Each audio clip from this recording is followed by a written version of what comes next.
Olá, pessoal!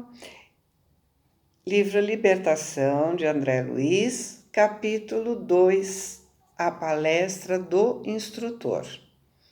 E André começa dizendo: ao nos retirarmos do educandário, o instrutor Gúbio, olhando para Eloy, o nosso companheiro, e para mim, acentuou: para muitas criaturas é difícil compreender a organização inteligente dos espíritos perversos. Entretanto, é lógica e natural. Se ainda nos situamos distantes da santidade, apesar dos propósitos superiores que já nos orientam, que dizer de irmãos infelizes que se deixam prender sem resistência às teias da ignorância e da maldade? Não conhecem região mais elevada que a esfera carnal e que ainda se ajustam por fortes laços.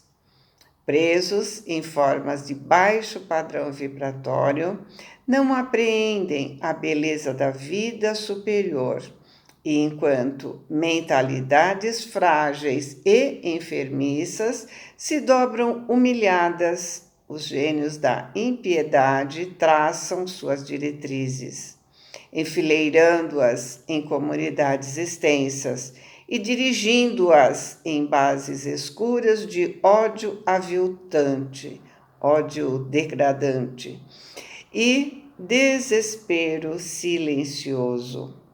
Organizam assim verdadeiras cidades em que se refugiam falanges compactas de almas que fogem envergonhadas de si mesmas diante de quaisquer manifestações da divina luz. Filhos da revolta e da treva, aí se aglomeram buscando preservar-se e se ancorando uns nos outros aos milhares. Notando nossa surpresa, o instrutor prosseguiu respondendo nossas dúvidas íntimas. Tais colônias perturbadoras devem ter começado com as primeiras inteligências terrestres, entregues à insubmissão e à indisciplina, diante das regras da paternidade celestial. A alma caída em vibrações desarmônicas pelo abuso da liberdade que lhes foi confiada, precisa tecer os fios do reajustamento próprio, e milhões de irmãos nossos se recusam a semelhante esforço, ociosos e impenitentes, teimosos, alongando o labirinto em que muitas vezes se perdem por séculos. Inabilitados para a jornada imediata rumo ao céu, em virtude das paixões devastadoras que o magnetizam, se arrebanham de conformidade com as tendências inferiores em que se afinam, ao redor da crosta terrestre, de cujas emanações e vidas inferiores ainda se nutrem, como ocorre aos próprios homens encarnados. O objetivo essencial de tais exércitos sombrios é a conservação do primitivismo mental da criatura humana, a fim de que o planeta permaneça tanto quanto possível sob o jugo tirânico. As observações de Gúbio agitavam meu cérebro. Eu também havia passado pelos baixos círculos da vida depois do transe corporal. Entretanto, não identifiquei a existência dessas condensações organizadas de entidades malignas do campo espiritual, embora ouvisse em muitas ocasiões impressionantes comentários em torno delas. Efetivamente, não conseguia por mim mesmo exumar, quer dizer, desenterrar todas as recordações do angustiado período que a porta do túmulo me ofereceu. Me vi perseguido através de longos pântanos.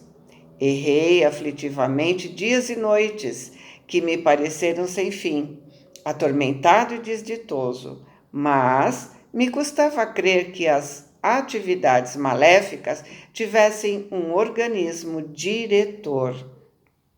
Por isso mesmo, de mente agora centralizada nos propósitos do bem, aventurei uma pergunta: com que fim essas legiões retardadas se mancomunam, quer dizer, se combinam além da morte, se estão despidas da vestimenta grosseira da carne, devem saber, mais do que nunca, que se empenham em combates inúteis. Por acaso não se sentem transportadas ao plano do esclarecimento puro quanto à posição que lhes diz respeito? Não se cercam de mais sublimes revelações da natureza? Não seria mais justo para eles o trabalho edificante e o estudo nobre na elevada aspiração de subir à sabedoria santificante estrada acima? Por que motivo se aglomeram assim, através de ajustamentos desprezíveis e diabólicos? Fácil de entender a jornada evolutiva do homem depois do sepulcro, mas o estacionamento deliberado na crueldade e no ódio, além da morte, dá para confundir a mente de qualquer. O orientador sorriu, maneiroso, e considerou: eu me refiro a espíritos perfeitamente humanos, apesar de desencarnados. E tais perguntas, André, poderiam ser formuladas mesmo na crosta da terra.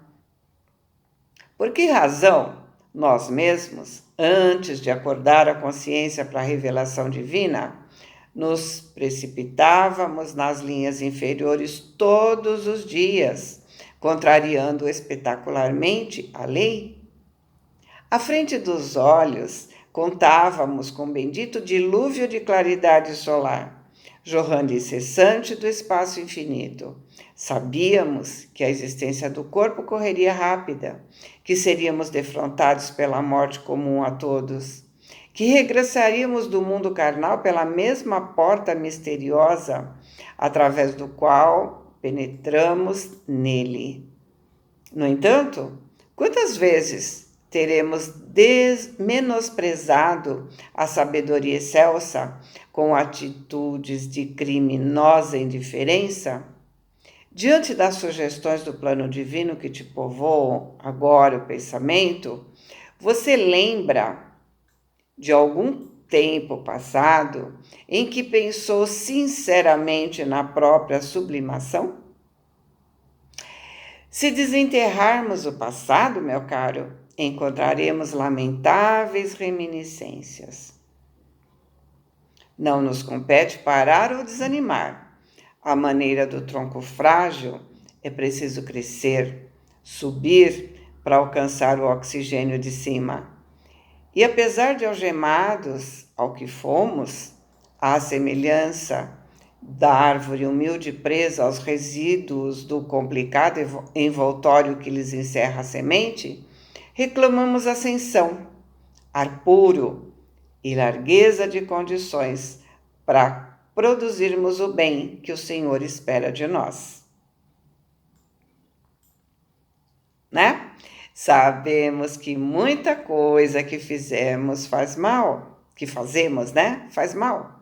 E continuamos fazendo, né? Por exemplo, bebida, fumo, vícios, gula, enfim, um monte de coisa, né? A gente sabe que faz mal, mas a gente continua fazendo. Então, não é o fato de passarmos para o outro lado que vai mudar alguma coisa. Continuaremos a procurar as mesmas coisas do lado de lá. A argumentação de Gubbio era bela e sugestiva. Entretanto, eu sentia dificuldades para aceitar a ideia de purgatórios e infernos dirigidos. Concordo com as elucidações, exclamei reverente, mas é quase incrível tanta ignorância, além do corpo que nos conserva em ilusão. A sepultura abre a todos um caminho novo. É razoável que a mente perturbada sofra amarguras de reajustamento até que se restaure.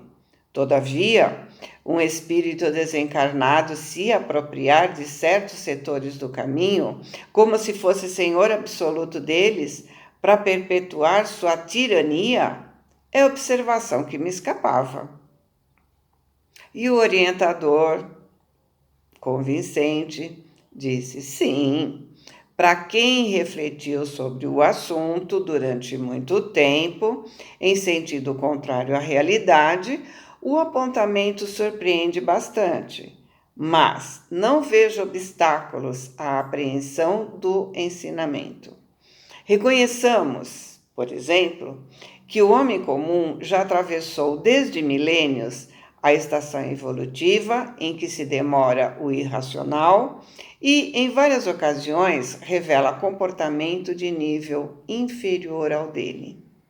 E com voz agradável e fraternal acrescentou: notemos que nós mesmos, os desencarnados, nos movemos num campo de matéria que se caracteriza por densidade específica, embora rarefeita. Quando confrontada com as antigas formas físicas e nossa mente, em qualquer parte, na crosta ou aqui onde nós nos achamos, é um centro psíquico de atração e repulsão. O espírito encarnado respira numa zona de vibrações mais lentas, enfaixado num veículo constituído de trilhões de células, que são outras tantas vidas microscópicas inferiores.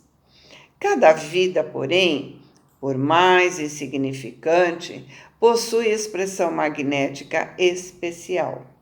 A vontade, apesar de condicionada por leis cósmicas e morais, inclinará a comunidade dos corpúsculos vivos, quer dizer, nossas células, que permanecem a seu serviço por tempo limitado, como o eletricista que liga as forças da usina para atividades num charco ou para serviços numa torre. Sendo cada um de nós uma força inteligente, possuindo faculdades criadoras e atuando no universo, estaremos sempre criando agentes psicológicos através da energia mental, exteriorizando o pensamento e com ele improvisando causas positivas, cujos efeitos podem ser próximos ou remotos sobre o ponto de origem. Abstendo-nos de mobilizar a vontade, seremos invariáveis joguetes das circunstâncias predominantes no ambiente que nos rodeia. Mas, tão logo decidimos manobrá-la, é indispensável resolver o problema de direção, porque nossos estados pessoais refletirão nossa escolha íntima. Existem princípios, forças e leis no universo minúsculo, tanto quanto no universo macroscópico.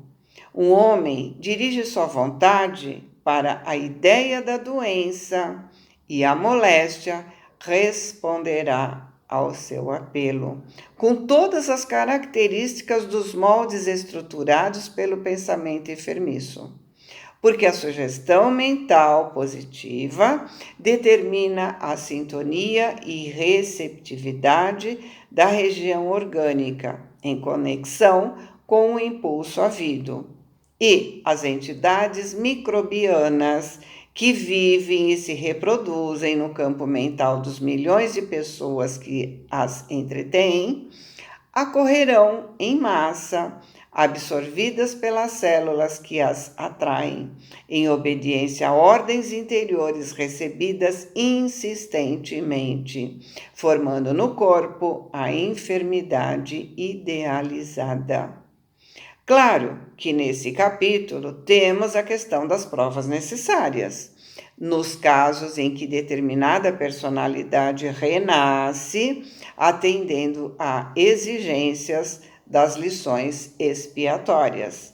Mas, mesmo aí, o problema de ligação mental é infinitamente importante, porque o doente que se compraz, quer dizer, que tem prazer na aceitação e no elogio da própria decadência, acaba na posição de excelente incubador de bactérias e sintomas mórbidos, enquanto que o espírito em reajustamento, quando reage valoroso contra o mal, ainda mesmo o mal que é benéfico e merecido, encontra imensos recursos de se concentrar no bem, integrando-se na corrente de vida vitoriosa.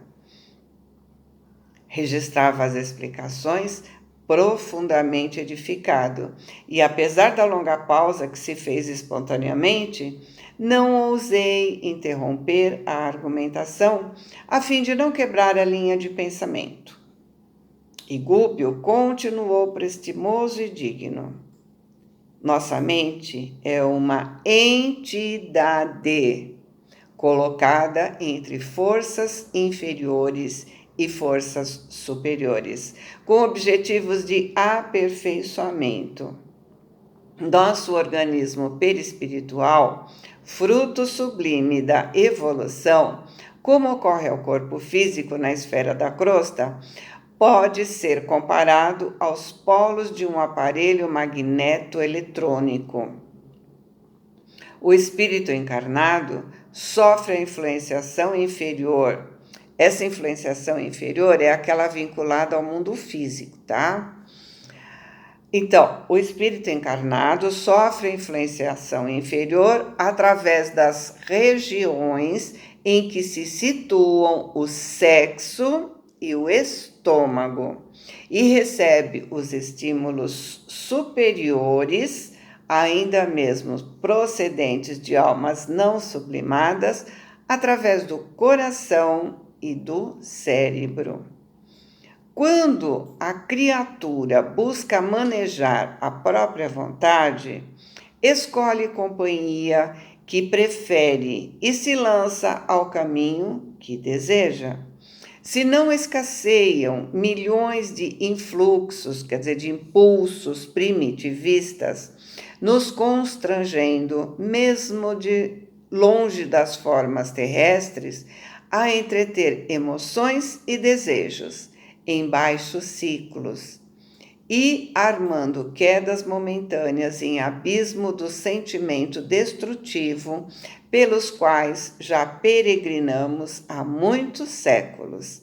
Não nos faltam milhões de apelos santificantes, convidando a ascensão para a gloriosa imortalidade. Ou seja, cabe a nós a escolha entre a satisfação e a elevação. Claro que podemos ter satisfações, óbvio, mas quando observamos que estamos abusando do sexo ou estamos comendo além do necessário, por exemplo, né?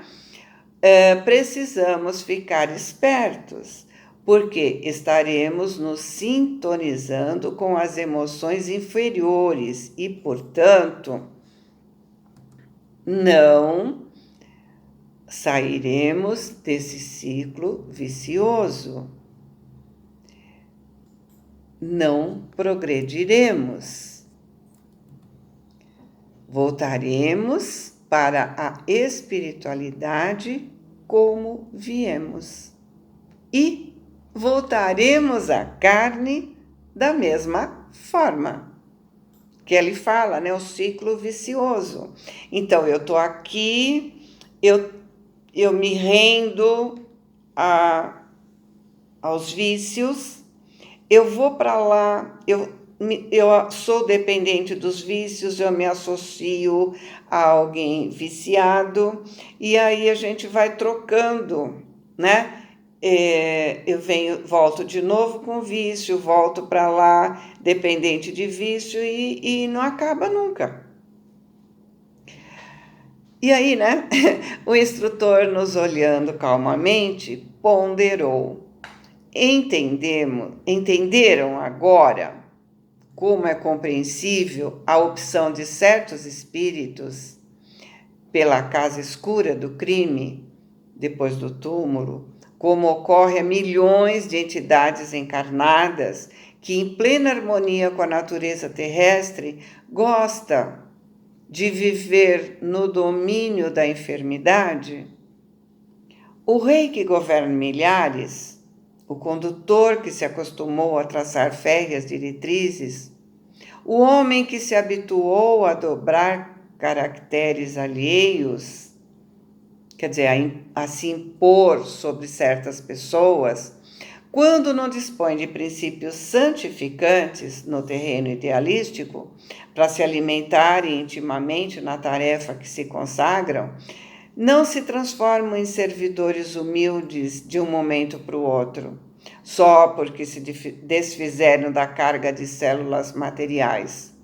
Quando não se recomendam aos precipícios da loucura, no eclipse, quer dizer, na ausência total da razão, por tempo indeterminável, em vista dos desvarios da intelectualidade e no poder, são conservados e respeitados na obra evolutiva do mundo, pelas qualidades apreciáveis e dignas que já conquistaram, embora as paixões violentas que assinalam sua vida íntima e são utilizados então por gênios superiores nos serviços de aprimoramento planetário, em que vigiem e reajustam os mais fracos, sendo vigiados e reajustados pelos mais fortes, convertendo-se gradual e imperceptivelmente ao supremo bem, aceitando o plano divino, em cuja execução passam a colaborar com fidelidade de valor. Em tal posição, auxiliam e são auxiliados, dão e recebem, impulsionam o progresso e progridem por sua vez. Fez ligeira pausa e em seguida prosseguiu noutro rumo. Semelhante realidade nos obriga a meditar na extensão do serviço espiritual em todos os ângulos evolutivos. Educação para a eternidade não se circunscreve, quer dizer, não se restringe à ilustração superficial de que um homem comum se reveste, sentando-se por alguns anos num banco de universidade. É obra de paciência nos séculos. Se existem árvores assinaladas por centenas de anos dentro das finalidades a que se destinam, que dizer dos milênios reclamados por uma individualidade no caminho da própria sublimação? Assim, não podemos esquecer o amor que devemos aos ignorantes, aos fracos, aos infelizes. É imprescindível caminhar nos passos daqueles que um dia nos estenderam compassivas mãos. O argumento era demasiado edificante para que interferíssemos com novas perguntas. O orientador percebeu a oportunidade do esclarecimento e continuou.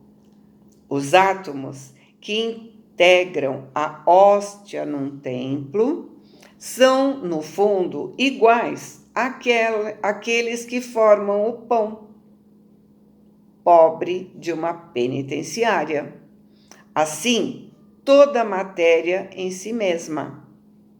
Passiva e plástica, é análoga nas mãos das entidades sábias ou ignorantes, amorosas ou brutas, no estado de condensação conhecido na crosta planetária e além dele.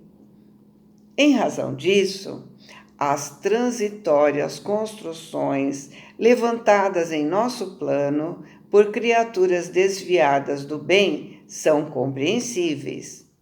Para quem anestesiou as faculdades no prazer fugitivo, a separação da carne geralmente constitui acesso a doloroso estágio na incompreensão.